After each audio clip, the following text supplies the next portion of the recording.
Hey. Philip Coyne here again from the Sandberg Student Circle. It's a lovely day, which is great because the weather's been holding me through, I think. So here again to think about administering during the pandemic and doing some administering of my own. As I said last week, partly because of the variegated communications within the Sandberg and the Reveld, but also because of the slow burning nature of the pandemic, and then like the urgency of those moments that are really urgent. I think we've all got to become super comfortable with just like spamming you all about everything. So here are my shameless reiterations. So the Shop and Drop scheme, this is something that the Student Circle are organising. So if you're stuck in the house, if you need help getting hold of supplies, give us an email, student.circle.sandberg@gmail.com. There was a different email mentioned in a newsletter that I think the Student Council sent out. So if you've been trying to get hold of us and haven't managed it, maybe just check that you got the right email. Unsettling are still holding station hours. So if you want to chat, I think I'm not quite sure of the date, but yeah, check out their website or give them an email and then you can drop in. I think it's on Thursday, but I might be wrong about that. So check that out. And it's just if you want to chat with, anybody over there, then yeah. Also check out the program because they've reorientated it towards the COVID pandemic. And I think there's some stuff that they're doing that's, really important. Both myself, the Student Circle and Unsettling are looking for volunteers. So if you're interested in doing anything, drop either of us an email. We're kind of sharing the groups. This will be, potentially cycling food out to people, but also we're going to be taking phone calls in people's native languages, but also translating. There's a bunch of stuff. So if you have any interest in doing that, even if you can't leave the house, yada, yada, yada, then do get in touch, right? And then also keep a lookout for what the Student Council are doing. They've got their guide up in all sorts of places, which is really fantastic. It's a guide for international students and artists and art workers within the Netherlands about support that you can get financially. Also, there is a section on the website that you should all check out, which has lots of information about the pandemic and then also about the different situations, the different options of support and all this kind of stuff that's going on. There's also some FAQs up there, which has information about financial support, but also about the potential possibility of refunding some tuition fees. I mean, this is something that the state is going to have to make some, changes in the law over. But they'll keep you up to date there, right? And then there's some really important information about counsellors and the school psychologist if you need to chat with anyone. There's also an email up there, I think, for the crisis team, who are a group working, with a number of issues, including housing, all this kind of stuff, right? The library is open. It's kind of open. So students can take books out. What you need to do is go and browse the catalogue online. I'm not entirely sure how you get onto that, but I think it will be up on the intranet. If not, your coordinator will definitely know. You can reserve a book by sending the title and author to library@rethink.nl along with your name and student number. Then the way they're going to do it is that you can pick the book up from the Bentham Crowler reception, right? So I think the way it's going to work is that every Monday and Thursday after 12, at 12 they're going to be like replacing the book. So if you reserve the book before then you can go and pick it up after that time.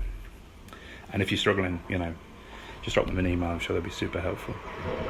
One of the things that I've been doing is helping Public Sandberg with the post-COVID-19 library on the Sandberg site. It's up on the left in the menu.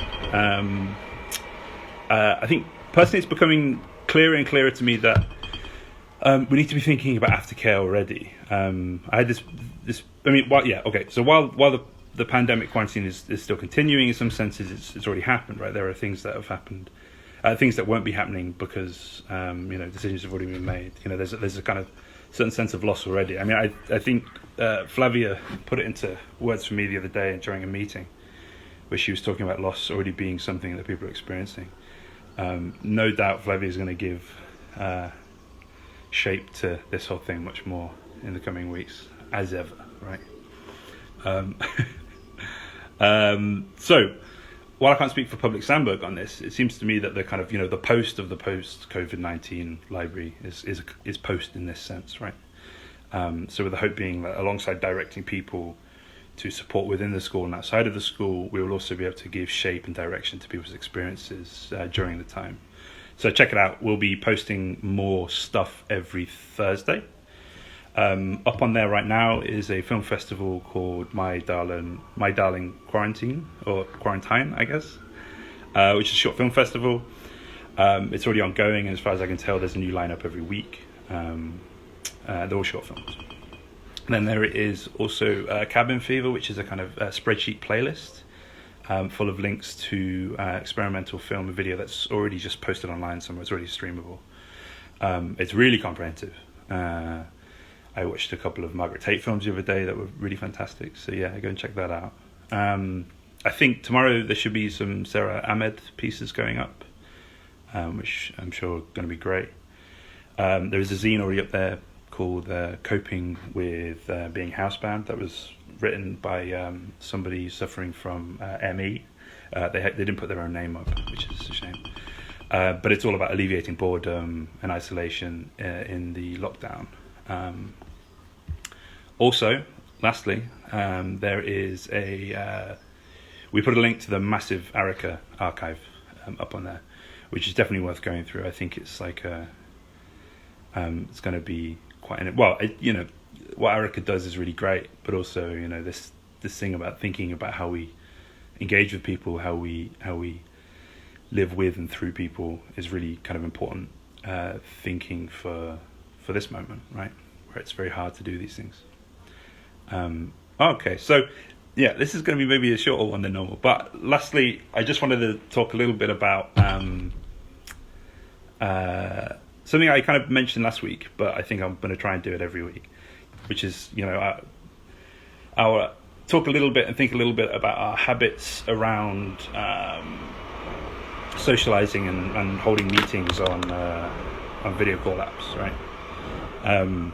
Personally, I'm kind of experiencing a whole bunch of paradoxes. I suppose they're not really paradoxical, but so things like being kind of starved of physical connection with people, like actual kind of socializing, at the same time as just being completely exhausted by like screens and video chatting and all this kind of stuff. But then also being like full of like a nervous kind of energy at the same time as just being exhausted and bored.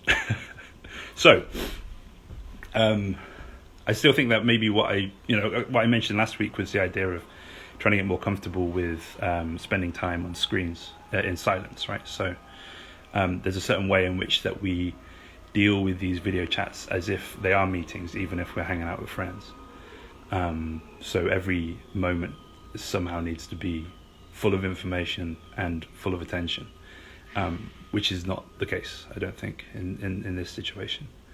But today I want to talk about something that Rosa from Here reminded me of, and she also organised one of these for the Here editorial board.